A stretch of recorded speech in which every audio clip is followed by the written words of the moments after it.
नमस्कार दोस्तों, स्वागत है आपका हमारे YouTube चैनल पे। आज की कहानी है एक किसान की दुख भरी कहानी। तो चलिए बिना समय गंवाए आज की कहानी शुरू करते हैं। एक बड़ा ही धनवान आदमी एक गांव में रहता था। जैसे कि ज़्यादातर पैसे वालों को होता है, इस धनवान सेठ को भी अपने पैसों पर घमंड था। वो जिस गांव में रहता था वहाँ पर ज़्यादातर लोग किसान थे। इन सभी किसानों के पास जितनी ज़मीन थी उससे कई गुना ज़्यादा ज़मीन इस सेठ के पास थी। कई गरीब किसान तो इसके लिए इसके खेतों में काम करते थे। इसी गांव में मोहन नाम का एक बड़ा ही मेहनती और सच्चा किसान रहा करता था। मोहन का परिवार थोड़ा बड़ा था। उसके परिवार में उसके बूढ़े माँ बाप, पत्नी और 3 बच्चे थे जो अभी काफ़ी छोटे थे। मोहन के पास ज़्यादा ज़मीन नहीं थी, लेकिन जितनी भी थी उसमें वो बड़ी मेहनत करता और अपने परिवार का पेट पालने लायक अनाज उगा लेता था। बाकी के किसान भी ये देखकर हैरान रह जाते कि कोई कैसे इतनी सी ज़मीन में इतना ज़्यादा फसल उगा सकता है। एक वर्ष उस गांव में काफ़ी ज़्यादा बारिश हुई, जिसके चलते कई किसानों की फसलें बर्बाद हो गईं, जिनमें से एक मोहन भी था। अब मोहन धर्म संकट में पड़ गया, क्योंकि उसके परिवार में उसके अलावा कोई और कमाने वाला था नहीं और अपने परिवार को भूखा मरते हुए वो देख नहीं सकता था। वो जानता था कि इस गांव में अगर कोई उसकी मदद कर सकता है तो वो वही घमंडी सेठ है जिसने गांव के कई अन्य गरीब किसानों को या तो कर्जा दिया है या तो अपने यहाँ काम पर रखा हुआ है। हाथ पर हाथ धरे बैठे रहने के बजाय उसने इस सेठ के पास जाने का फैसला किया और एक दिन उनके पास पहुंच गया। सेठ के पास पहुंचकर मोहन बोला, सेठ जी, आपकी बहुत मेहरबानी होगी अगर आप मुझे थोड़ा सा कर्जा दे दें, जिससे मैं अपने खेतों में फिर से कोई फसल उगा सकूं, या फिर आप मुझे अपने यहाँ नौकरी दे दें ताकि मेरे परिवार को 2 वक्त का खाना मिल सके। घमंडी सेठ को उसकी इन बातों से कोई मतलब था नहीं, लेकिन गांव के सारे लोगों की तरह वो ये भी जानता था कि मोहन कितना मेहनती है और वो जिस भी खेत में काम करेगा वहाँ वो दुगनी फसल उगा सकता है। सेठ ने सोचा, अगर मैं इसे पैसे उधार देता हूँ तो शायद ये इस स्थिति में नहीं है कि मुझे वापस लौटा सके, लेकिन अगर मैं इसे अपने खेतों में काम करवाता हूँ तो मुझे जरूर दुगना फायदा होगा। सेठ मोहन से बोला, देख भाई, पैसा तो मैं तुझे दूंगा नहीं और मेरे पास अभी खेतों में काम करने के लिए कई किसान पहले से मौजूद हैं, लेकिन तुझ पर तरस खाकर मैं तुझे अपने खेतों में नौकरी देता हूँ, पर मैं तुझे इसके लिए ज़्यादा पैसे नहीं दूंगा। बाकी किसानों को मैं 300 देता हूँ, मैं तुझे 200 ही दे पाऊंगा। मरता क्या ना करता। मोहन ने सेठ की शर्त मान ली और उसी दिन से सेठ के खेतों में काम करना शुरू कर दिया। 2 महीनों तक नियमित वो सेठ के खेतों में जाकर कड़ी मेहनत करता और देखते ही देखते 4 महीने का काम उसने अपनी मेहनत से 2 महीने में ही खत्म कर दिया। सेठ उसके काम से काफ़ी खुश था, लेकिन वो कभी उसको ये जताता नहीं था। जब सेठ ने देखा कि उसका खेतों का काम अब खत्म हो चुका है, अगर वो मोहन को काम से निकाल देता है तो उसके 2 महीनों के पैसे बच जाएंगे। तब सेठ ने मोहन को काम से निकालने का फैसला किया। एक बार सेठ को ये विचार भी आया कि इतना मेहनती आदमी शायद उसे दोबारा न मिले, लेकिन फिर उसने सोचा कि जब अगले साल काम आएगा तब उसे फिर से नौकरी पर रख लेगा। लेकिन इस गांव में इसके अलावा है ही कौन जिसके आगे ये लोग अपने हाथ फैलाएंगे। एक दिन सेठ ने मोहन को अपने पास बुलाकर उसको उस दिन का पैसा दिया और साथ में ये भी कहा कि कल से तुमको काम पर आने की ज़रूरत नहीं है। अब मेरे पास तुम्हारे लिए कोई काम नहीं बचा है। जब मेरे पास काम आएगा तो मैं तुम्हें बुला लूँगा। ये सुनकर मोहन का दिल बैठ गया। पिछले 2 महीनों से कम ही सही उसके बच्चों और परिवार के पेट में अन्न का दाना जा तो रहा था, अब वो क्या करेगा। यही सोचकर उसकी आंखों से आंसू निकल आए।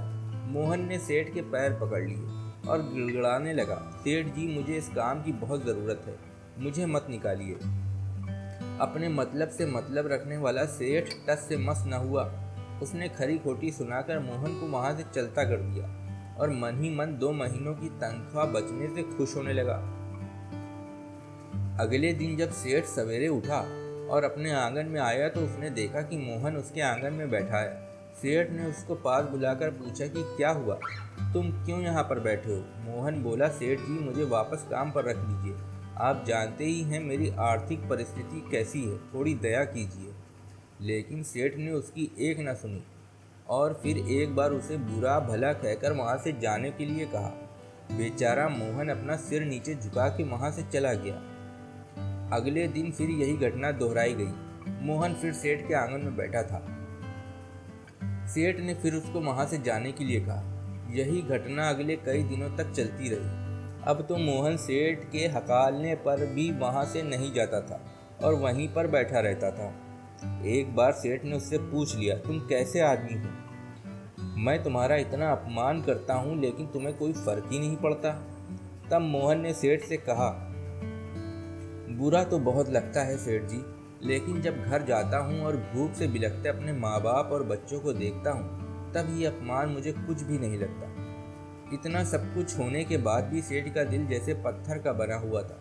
उसने मोहन को अभी तक काम पर नहीं रखा और ना ही उसका ऐसा करने का कोई इरादा था। एक दिन सेठ ने सोचा, कुछ दिनों के लिए किसी और गांव चला जाता हूँ ताकि मोहन से पीछा छुड़ा सकूँ। अगले दिन मोहन के आने से पहले ही सेठ अपने परिवार को लेकर अपने किसी संबंधी के यहाँ चला गया और वहाँ पर 10 दिनों तक रहने के बाद फिर अपने गांव अपने घर वापस लौटा। घर लौटते ही सेठ ने आसपास हर जगह नज़र दौड़ाई तो पाया कि वहाँ पर अब मोहन नहीं था। सेठ ने सोचा, मेरी तरकीब काम कर गई, लगता है मोहन से अब पीछा छूट गया। हालांकि अब सेठ के द्वार पर मोहन नहीं बैठा था, लेकिन मोहन का विचार अभी भी सेठ के मन में घर कर बैठा था। सेठ सोच रहा था, मोहन इतनी जल्दी हार मानने वाला आदमी तो नहीं दिखता है, उसके साथ क्या हुआ होगा, क्या उसे कहीं कोई और काम मिल गया होगा या फिर कुछ और। इन विचारों ने सेठ को बेचैन कर दिया और आखिरकार सेठ को मोहन की खबर लेने के लिए गांव में जाना पड़ा। सेठ को मोहन का पता नहीं मालूम था, इसलिए अड़ोस पड़ोस के अन्य किसानों से पूछने पर पता चला कि मोहन घायल हो चुका है और अपने घर पर आराम कर रहा है। सेठ ने जब उसके घायल होने का कारण लोगों से पूछा तो सेठ को पता चला कि जब सेठ अपना घर छोड़कर किसी और गांव में गया था तब बंद घर देखकर कुछ चोर उसके यहाँ चोरी करने आए थे, जिनको रोकने की कोशिश करते हुए हाथापाई में मोहन चोटिल हो गया था। ये सब जानने के बाद सेठ का पत्थर का दिल भी अब मोम की तरह पिघल गया। सेठ को अपने किए पर पछतावा होने लगा।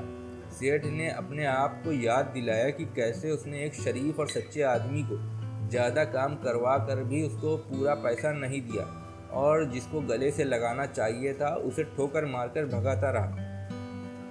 सेठ मोहन का घर का पता पूछकर उसके घर पहुंचा तो देखा कि मोहन के घर की हालत बहुत ख़राब है।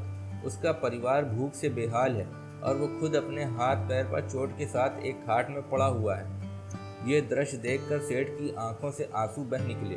सेठ ने मोहन के पास जाकर उससे सच्चे दिल से माफ़ी मांगी, उसको उसकी मेहनत के पैसे दिए, उसका इलाज करवाया और उसको हमेशा के लिए अपने यहाँ काम पर रख लिया। दोस्तों, इस खूबसूरत कहानी से हमें कई सीखने के लिए मिलती है। पहली सीख है कि अगर भगवान ने हमें दूसरों से बेहतर ज़िंदगी दी है तो हमें उसका फ़ायदा नहीं उठाना चाहिए और हो सके तो ज़रूरतमंदों की ज़िंदगी में भी सुधार करने की कोशिश करनी चाहिए और कठिन से कठिन समय में ईमानदारी और सच्चाई का साथ कभी नहीं छोड़ना चाहिए। और जब तक हम अपने बारे में सोचना बंद नहीं करते तब तक हम दूसरे के बारे में सोच नहीं सकते। तो दोस्तों, कैसी लगी आपको आज की हमारी ये कहानी? अगर आपको हमारी ये कहानी पसंद आई हो तो कृपया हमारे YouTube चैनल को लाइक और सब्सक्राइब ज़रूर करें। धन्यवाद।